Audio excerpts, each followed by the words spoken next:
to make it clear for everyone listening that may not have seen the CD yet, or downloaded it on the Bandcamp and had access to the PDF that we included. This is a record, that's released on sort of like a deluxe CD, let's just call it. It has a 16-page booklet inside, and each page not only has artwork, which we'll also get into in a moment, for each individual song, but it also has what you've called fast fiction, I believe. Flash fiction. Yep. Flash fiction. Semi autobiographical. There you go. Semi autobiographical flash fiction, written for each song by yourself. I know you as an avid reader.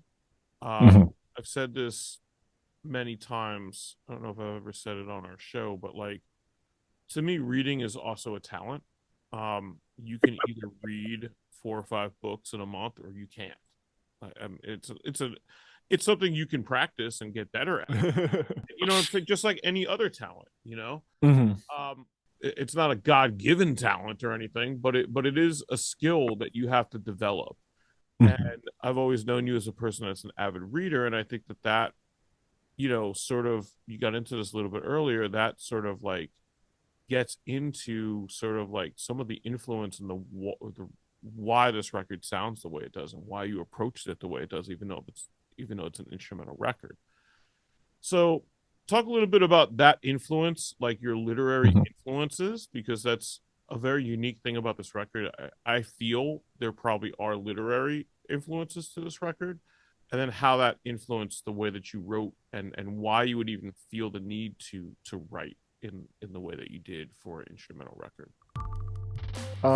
Well, yeah, I mean, I've always been a big reader, and I've also, always written a lot. Um, I, I dual majored in film and creative writing, um, while going heavy on music on the side. um, but, um, but I mean, like, yeah, books have always been really important to me. Um, I get a lot out of them, and I think that a lot of my my empathy and understanding, um, of people, and just sort of like the way, I feel like I have a pretty decent ability of like understanding where other people are coming from, even if I'm like disagreeing with them. And I think I can credit that to reading. I think it's a really important thing to do, because you get to the interior of a lot of people's experiences, fictional or not. So I only read fiction. It's a really unhealthy habit. I should probably read some nonfiction. Um, but um, but yeah, I mean, I've also like been sort of more exposed, or more interested, at least, in more experimental uh, literature. Um, so I mean, like, I'm a big fan of like Joyce and Pynchon, um, and not their more straightforward ones, the really fucking wacky, wild, and out there ones. I've read Ulysses twice, and I haven't quite gotten to Finnegan's Wake yet, but I swear to God, one of these days. Um, Probably after another couple rereads of Ulysses, which is a great book. It's a great book. Like, I just real quick, Ulysses. I'm gonna make the argument for Ulysses. Go for it.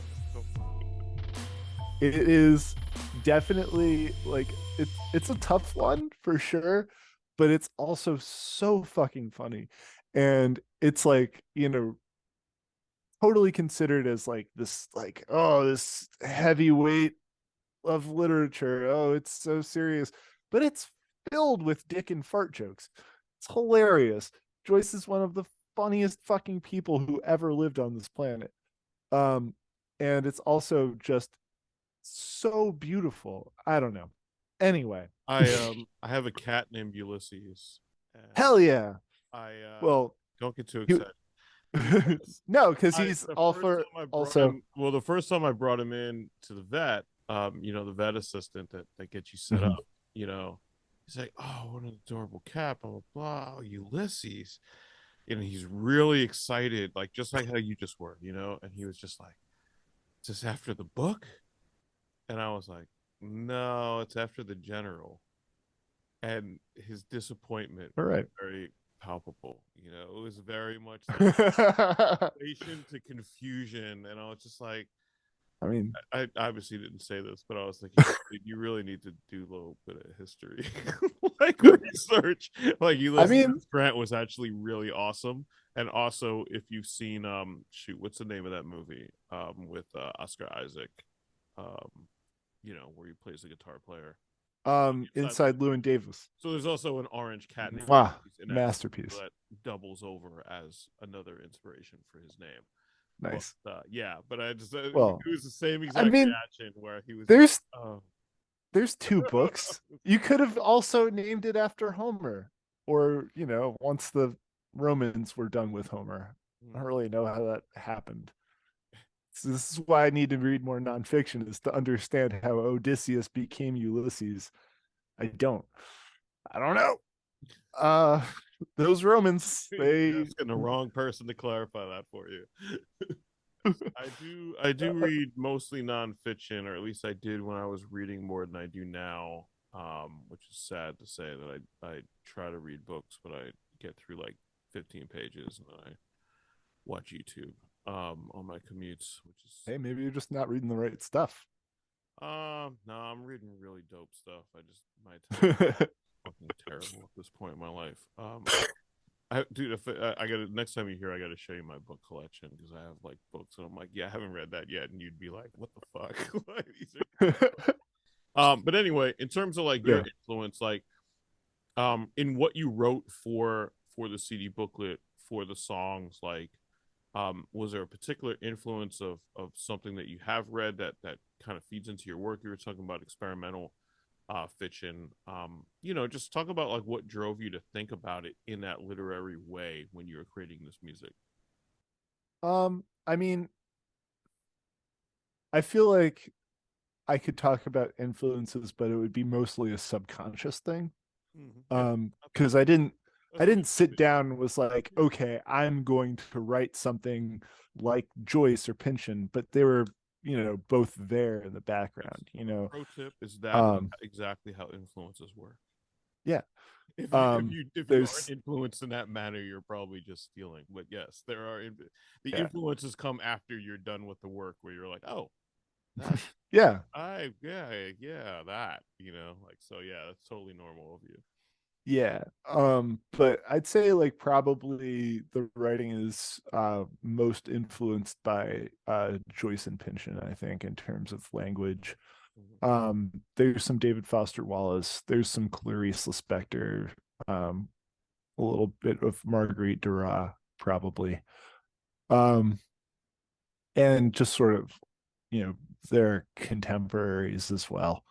I'm also very, always very influenced by old sort of surrealist fiction. Alan Resnais is a big influence. Um, yeah. What's your Um, writing process like? Because you said you write, even outside of this project. I mean, I've gone through phases where I've done a lot of short fiction writing. I've even like sent some stuff your way. It's actually the opposite experience for me. Like when am, I need to do more of it again, but like when I do write short fiction, I actually am a feedback. I send it to.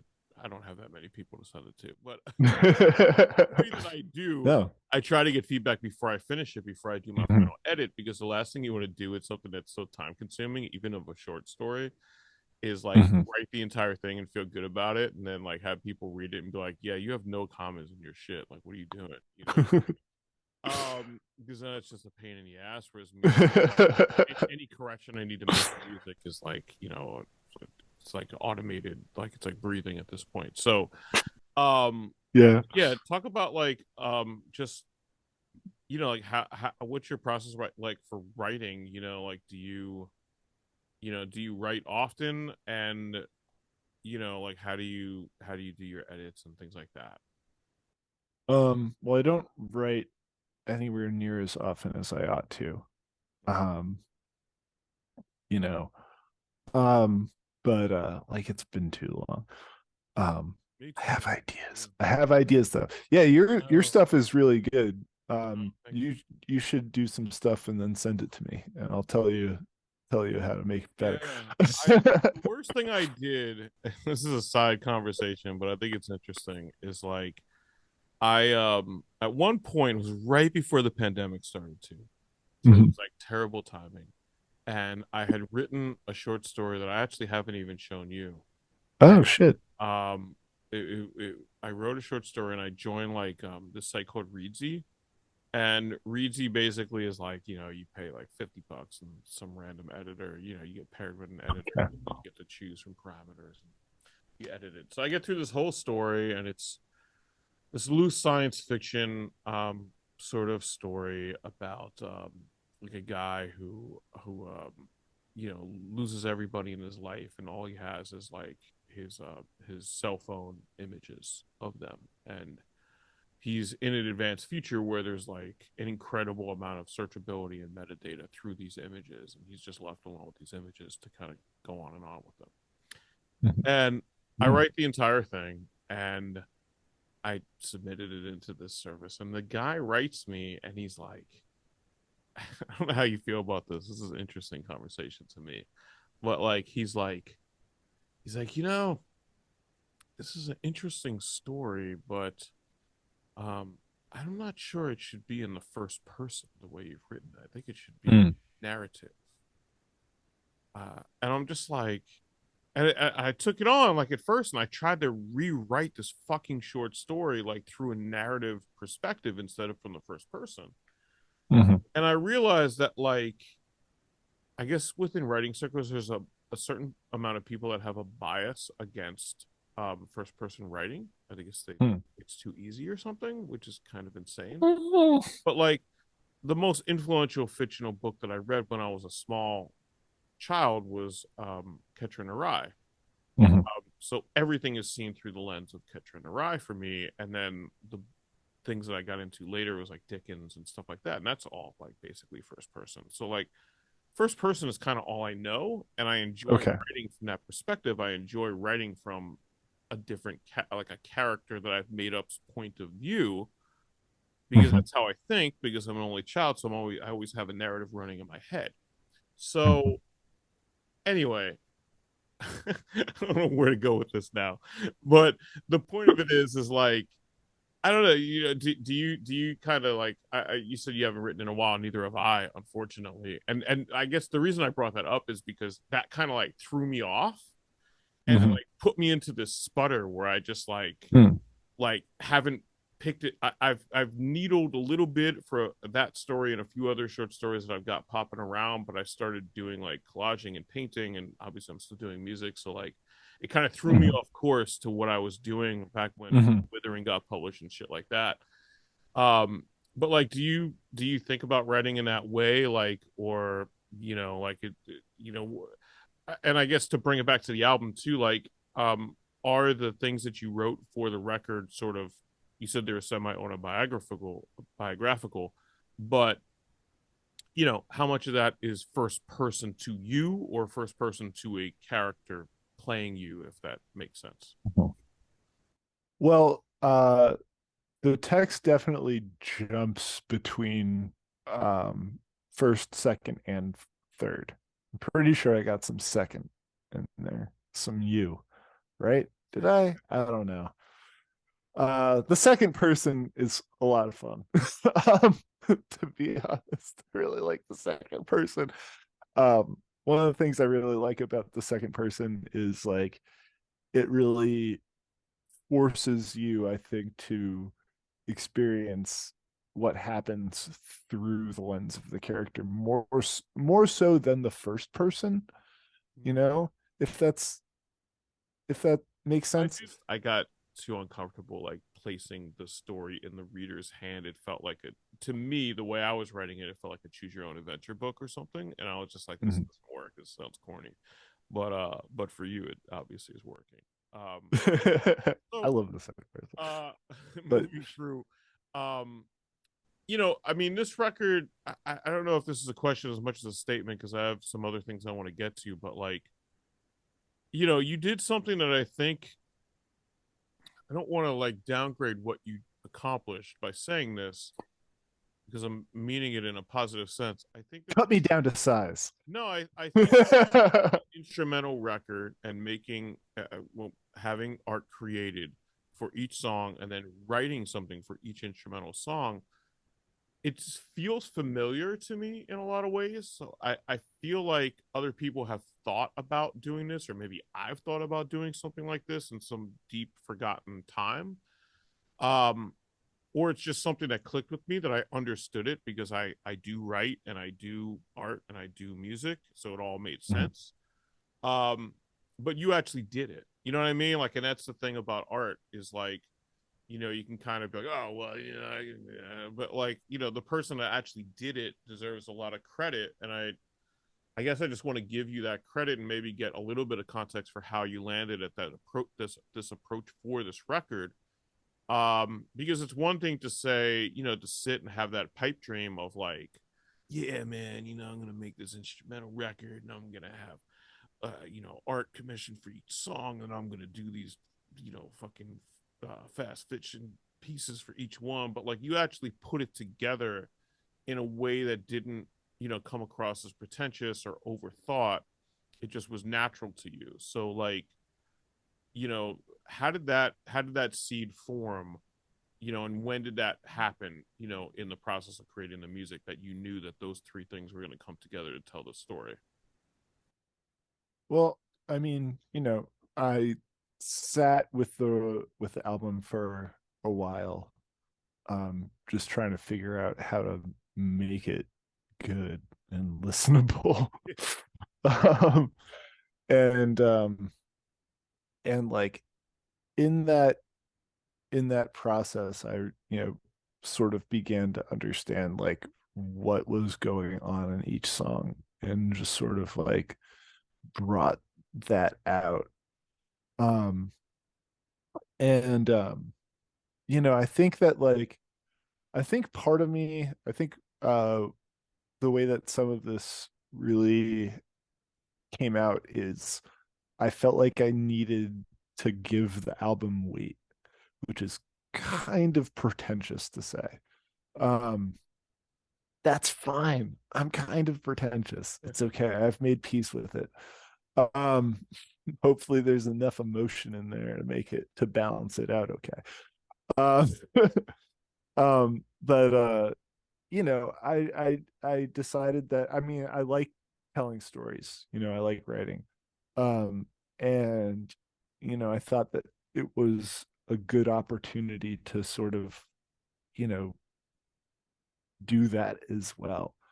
And once I wrote the text, um, which just sort of like came very naturally as I was listening to each song. Um, I think I sort of like glided over this a little bit a little earlier. But my process for writing these things was like I I yeah, it was I knew sort of what was going on in each song, but I wrote it very stream of conscious style. And then went back and tweaked and refined. And real quick, it was funny you were talking about how like, you know, you you don't ask anybody for comments on music, but you ask for help with writing. Uh, I asked for help with music, but was pretty fucking confident with my writing. And I only showed it to one other person. It's my friend Sam Glinowski, who is also a very talented musician. He does film scoring and stuff like that. Um, and he and I have the exact same taste in literature. like the exact taste. It's not like there's no deviation, man. It's like it's fucking crazy. I've never met anyone else who likes literally all of the same books. But to go back to it, like as soon like once I'd written um once I'd written these things, and knew that I wanted these to be attached to the music, I sort of realized that, like, it'd be a little boring if it was just like, you got a booklet and it's, black text on a white background. I was like, who wants that? Who's gonna pay extra for this? It's bland. I mean, like, yeah, sure, that's a book. That's what a book is. It's black text on a white background. But like, you got to give the people what they want. Uh, but but I realized that I did want to include images, um, and very conveniently, it just so happens that my dad is a painter and graphic artist, graphic designer, whatever. Um, and like growing up, I was just around his paintings. You know, um, it was just a part of it, innately a part of my life and a part of growing up, um, and just sort of a part of my experience. Like, and always, my everywhere I've gone, I've just had like my living spaces have been littered with his artwork. um there are a couple above me that you can't really see. The one in the middle is not his. Doesn't matter. You can't see him anyway. um but I knew that, you know because this album at this point was just getting more and more personal by the second. um I thought that it only made sense to include my dad's artwork. I don't think I said his name yet. It is Richard Gann, and his website is rbgann.com. It's Gann with two N's. Um, so fucking good. It's so good. It's like, because the thing real quick, it's like, it's not just that my dad is an artist. He's also a really fucking good one. Like, he's so talented. It pains me that he's not just fucking like world renowned, like traveling continents kind of famous. It's such a goddamn injustice. But he is just immensely talented. And I feel so lucky that he is my dad. For any number of reasons beyond just, having a huge impact on me creatively.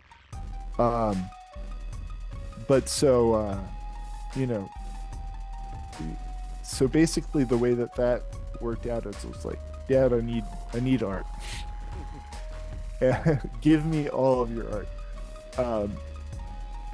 I didn't have him make things specifically for the album. That's not true. I did have him make like three things that were new. One was the artwork for Oh Shit. I had taken a photograph of some. I went on a hike in the middle of winter, and on that hike I saw this tree that had its leaves encapsulated in ice, which I thought was really fucking cool, because it's really fucking cool. It's awesome.